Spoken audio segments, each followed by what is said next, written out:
Assalamualaikum warahmatullahi wabarakatuh. Salam sejahtera, shalom, om swastiastu, namo buddhaya, salam kebajikan, rahayu.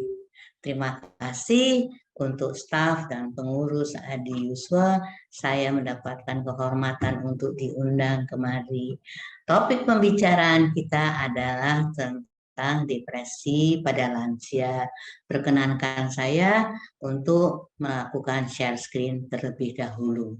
Baiklah, depresi pada lansia, pilihan topik yang sangat bagus karena gangguan depresi ini adalah pembunuh kedua bagi manusia di kurang lebih tahun 2045, di mana saat itu populasi lansia itu makin lama makin banyak dan negara kita kalau banyak lansia yang depresi maka tidak akan kuat. Depresi adalah suatu suasana mood dan mood itu adalah dengan mood adalah emosi sesaat sebagai reaksi adanya stimulus, sedangkan mood itu bisa berhari-hari, bisa berbulan-bulan. Depresi ini suatu spektrum dari galau, sedih, depresi, bahkan mati rasa di kedokteran itu disebut adalah anhedonia. Nah, gejala depresi pada lansia itu sangat bervariasi, berbeda dengan depresi pada anak muda, pada orang dewasa muda. Nah, dimensi fisik, coba lihat nenek-nenek yang digambar itu. Belum tentu dia memang mau bekerja sekeras itu. Keluarganya mungkin malu seolah-olah nggak bisa kasih makan si nenek. Tetapi si nenek itu mau karena sebetulnya dia kompensasi dengan suatu kesedihan. Nah, manusia itu adalah bio, psiko, sosio, spiritual. Jadi itu adalah seperti kembar siam, di mana kalau satu sakit, yang tiga jadi sakit. Contohnya saya Marlina sakit flu, maka pasti secara emosional saya terganggu, sumpah. Karena sumpah, saya bisa sensitif dan marah-marah sama lingkungan saya. Dan ibadah saya juga sangat terganggu. Nah, dengan sendirinya, kalau ini pada lansia, klinisnya juga seperti itu tadi. Jadi ada 4 klinis dan biasanya malah bercampur aduk. Kejelian seorang dokter dan keterbukaan seorang lansia itu mempercepat diagnosis. Jadi harus diperhatikan para lansia yang kontrol ke bagian geriatri, dia harus terbuka dengan semua gangguan. Nah, aneh, depresi kok menonjol ke keluhan fisik. Nah, terutama apa? Mereka yang kepribadiannya perfeksionis. Nenek-nenek di zaman saya itu masih merasakan pendidikan Belanda, jadi kami masih perfeksionis, apalagi dokter-dokter yang memang dididik untuk perfeksionis. Nah, paling banyak adalah nyeri. Dikatakan 70% lebih mereka lansia yang datang ke puskesmas itu sebetulnya mengeluh nyeri karena depresi, belum tentu karena fisiknya.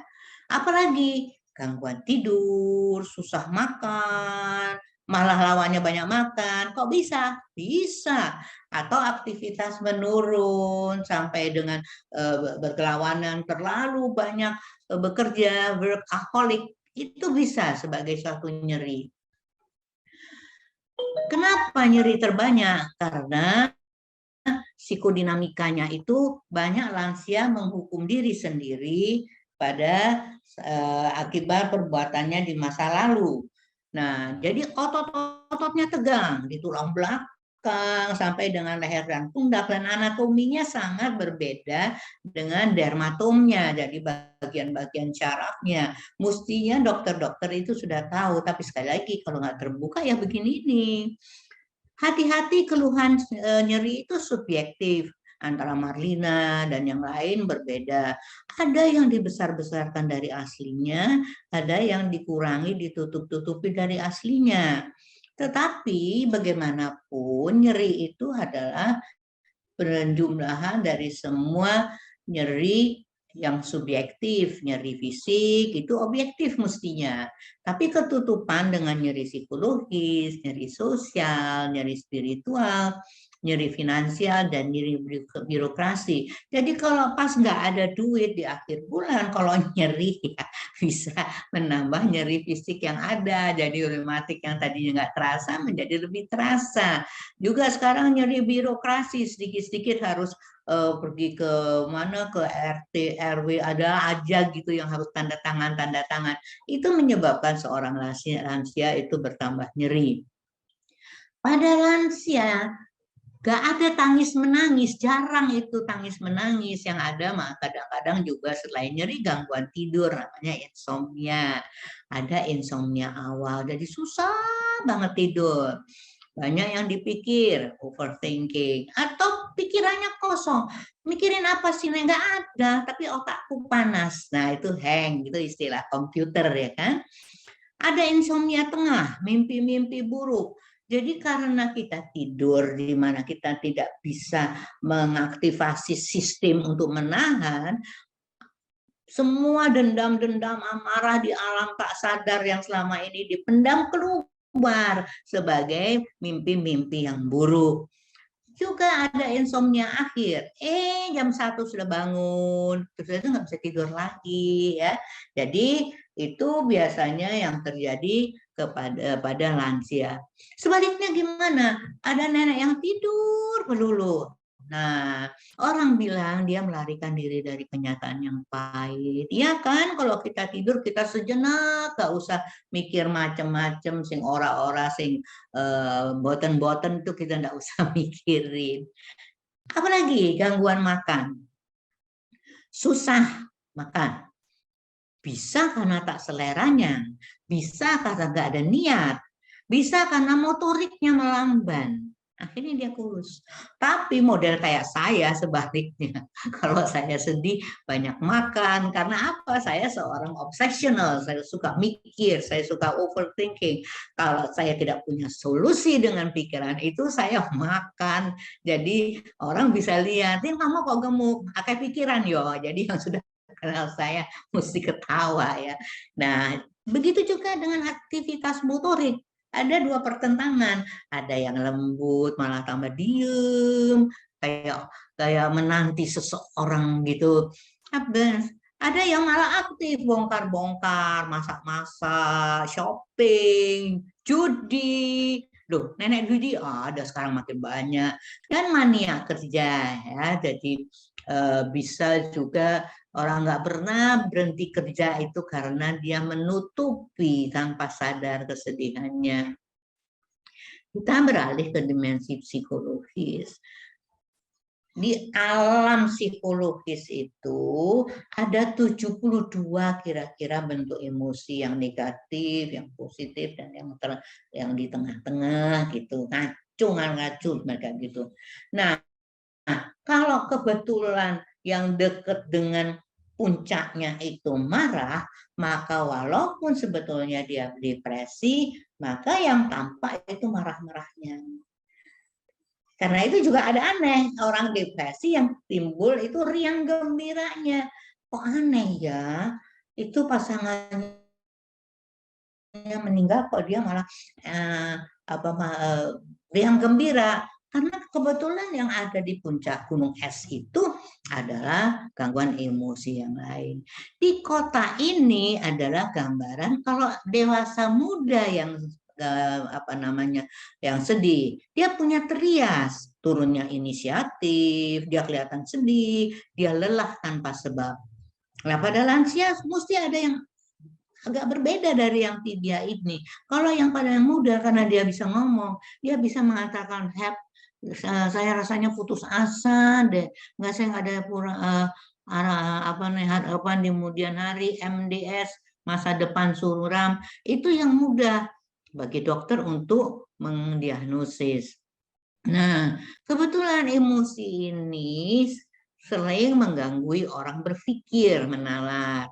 Bisa kadang-kadang jadi gugup, bisa gangguan konsentrasi ini terbanyak, menurunkan daya ingat. Ingat bahwa proses penuaan itu sendiri sudah menyebabkan gangguan lansia menjadi pelupa, ditambah depresi, betul-betul besok lusa menjadi demensia.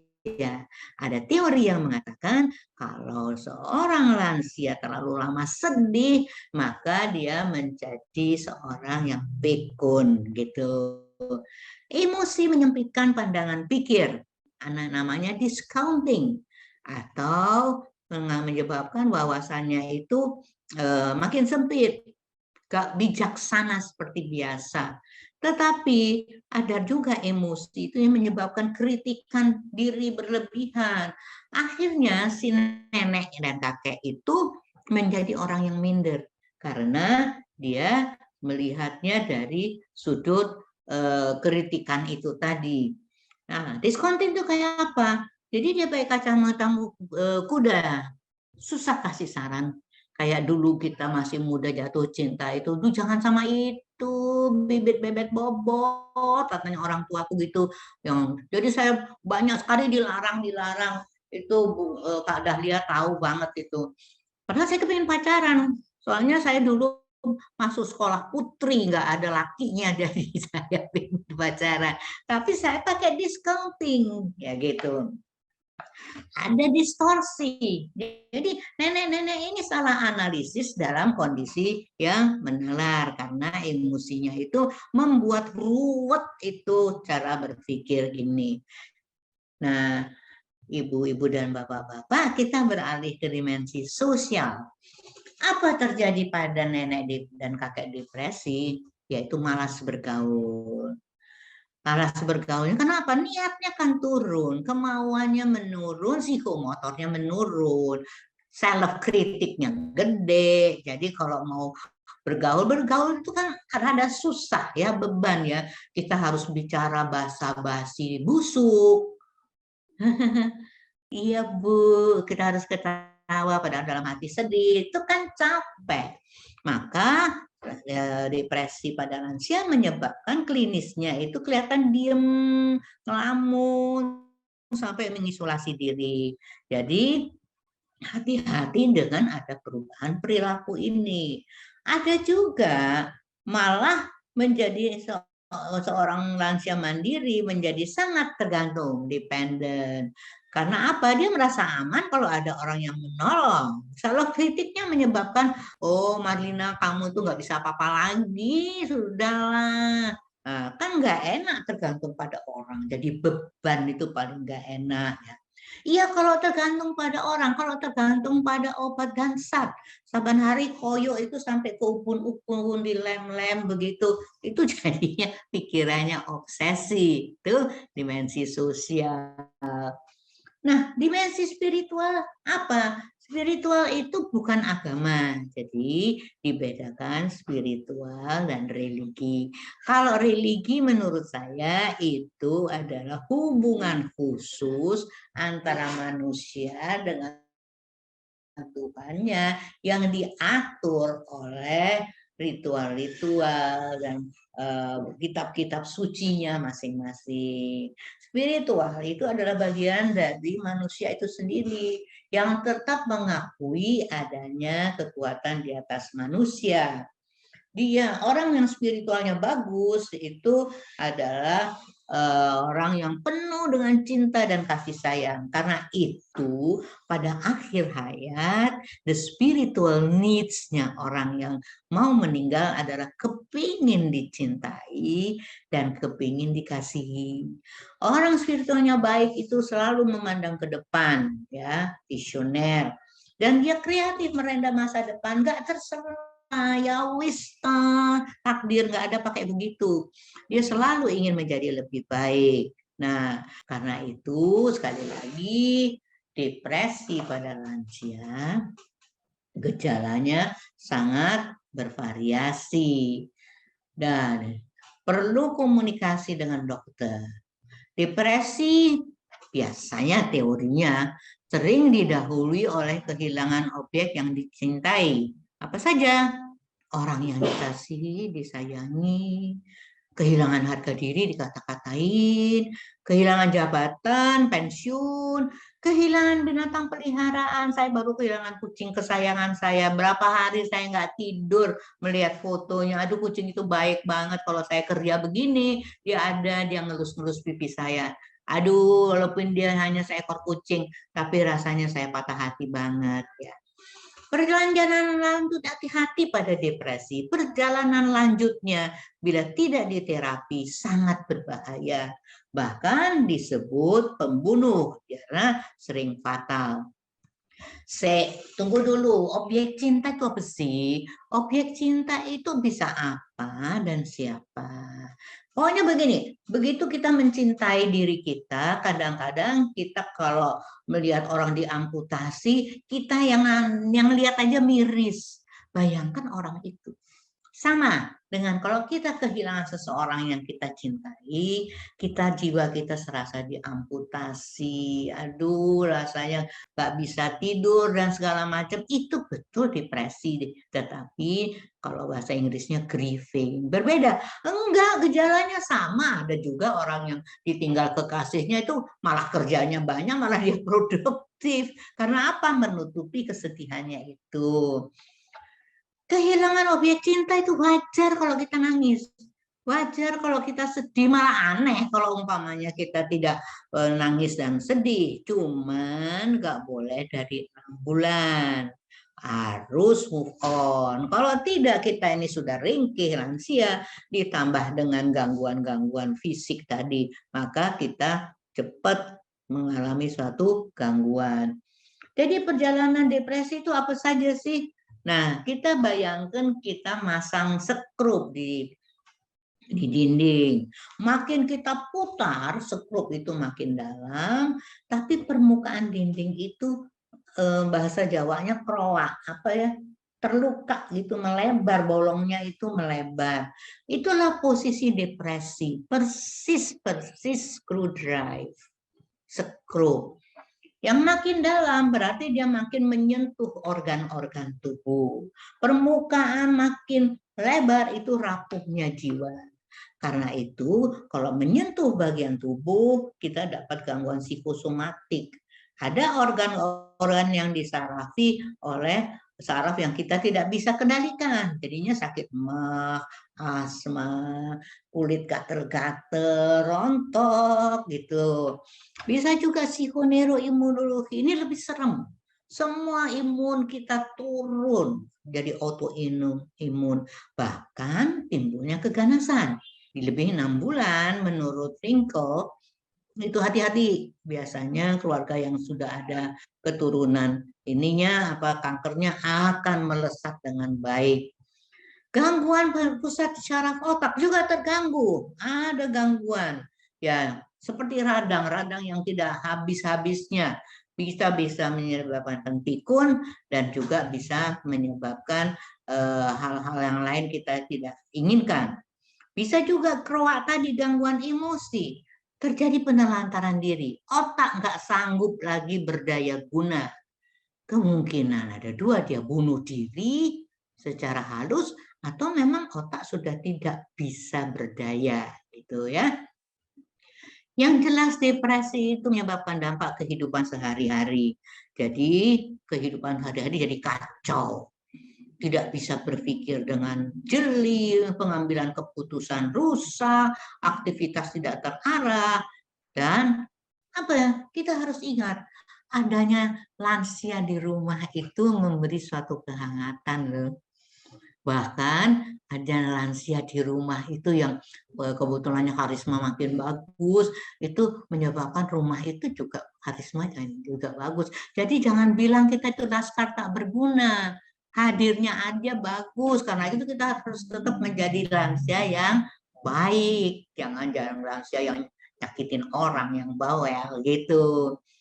Dan represi itu adalah dengan izin orang itu sendiri.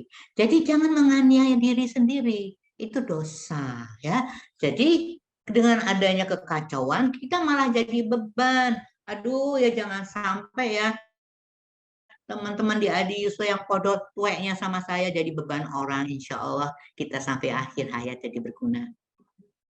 Ayo kita atasi, gimana caranya?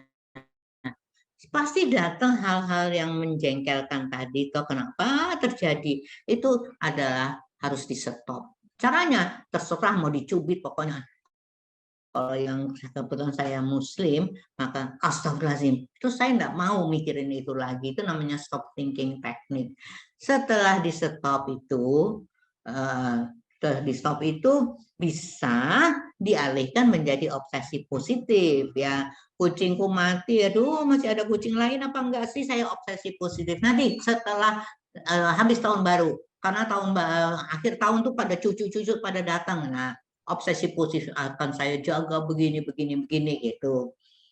Jangan lupa tadi timbangan, makin depresi nalarnya makin ringan alias bodoh. Maka terapinya adalah ayo dipakai berpikir. Karena itu kita lakukan hobi yang pakai berpikir, membaca, melukis, merencanakan menu, mengaji dengan tafsirnya. Ada yang Kristiani juga membaca ayat setiap hari, bakti sosial, dan juga ada loh bersih-bersih gudang. Karena pada akhir hayat itu ada yang dying empty. So kita nggak bawa apa-apa lagi kan. Jadi gudang-gudang itu yang nggak ada gunanya. Kasih kado-kado juga sama orang. Nah, saya biasanya lakukan terapi spiritual. Spiritual itu bukan saya suruh mengaji, bukan saya suruh nenek-nenek yang Kristiani, yang Hindu, yang lain itu menekuni, itu salah satu dari individual terapi. Tapi yang penting di terapi spiritual itu harapan yang masih tinggi, yang muluk-muluk nggak kecapai itu diturunin secara sadar. Saya masih punya simpenan uang maunya keliling dunia tuh. Tapi setelah saya sakit, enggak deh, mendingan uang itu dipakai untuk yang lain. Kemudian kita harus meningkatkan modalitas. Baik-baik sama lingkungan. Modal saya sebagai seorang psikiater, saya bisa sama-sama sama Dokter Merdi, sama Dokter Dahlia, katanya dakwah ilmu, ya oke, tiket ke surga. Ya kan, jadi realita kita tingkatkan. Sehingga hidup saya penuh hati. Nah, kalau spiritual terapi ini berhasil, pasti kualitas ibadah ini akan meningkat. Jadi sekali lagi teman-teman lansia, sahabat lansia, ini ada terapi secara mandiri. Hobi brain, sekarang kan model rajut, batik, ada les batik untuk lansia di Surabaya, di Novotel tuh ada gitu. Ada musik, saya milih yang kembali belajar IT. Dan ingat, pada usia 70 tahun, entah kenapa otak itu membuka untuk vocabulary, untuk kamus-kamus baru. Aneh ya, tapi ternyata bisa loh, setelah 70 tahun kita bisa menghafalkan kosakata. Kita bisa jalan-jalan melihat keindahan alam, tapi jangan ingat kata-kata itu. Selalu ingat bahwa keadaan hari ini itu bukan akhir dari segalanya, karena ada yang harus diraih. Belajar dengan agama bagus, ruwetnya itu dibuang, diganti dengan hal-hal yang lebih positif. Nah, jiwa ini adalah justru terapi sosial, karena seperti saya katakan tadi, bergaul itu sulit. Jadi beraktivitas bersama teman lama. Celoteh itu kan menyebabkan kita olahraga otak ya, saling curhat, cari solusi, cari belajar. Tetapi ibu-ibu dan bapak-bapak sahabat lansia, kalau itu nggak bisa, pergilah ke dokter. Daripada otak ini tiba-tiba ngeslong, membuat kita lebih sakit lagi. Jadi tetap harus dokter yang merawat, karena mungkin perlu obat-obat dengan dosis yang kecil. Kegiatan bersama seperti begini ya, di Singapura yang sebelah kanan bawah itu pemerintah sendiri membuat tempat-tempat center, dan sini saya sangat menghargai kelompoknya Bang Mel sama Kak Dahlia ini sudah 4 tahun ya, selamat ulang tahun. Kalau saya punya LSS itu baru 2 tahun, dan kami tidak pernah offlinean, nggak bisa, kita nggak punya anak muda yang bisa ngurusin. Dan sebelah kiri itu adalah Dokter Sutomo, geriatri itu ada hari tertentu di mana lansia-lansia itu kumpul, caregivernya, lansianya, kita olahraga begitu ya. Jadi ayolah kita melakukan kegiatan bersama. Depresi itu hanya datang kalau kita izinkan. Kalau kita mau, ya kita akan usir itu bersama-sama. Jadi lansia itu tergantung pada mindset seseorang. Kalau dia merasa dia sedih, akan sedih. Tapi kalau tidak, tidak akan sedih. Terima kasih atas perhatiannya. Wassalamualaikum warahmatullahi wabarakatuh.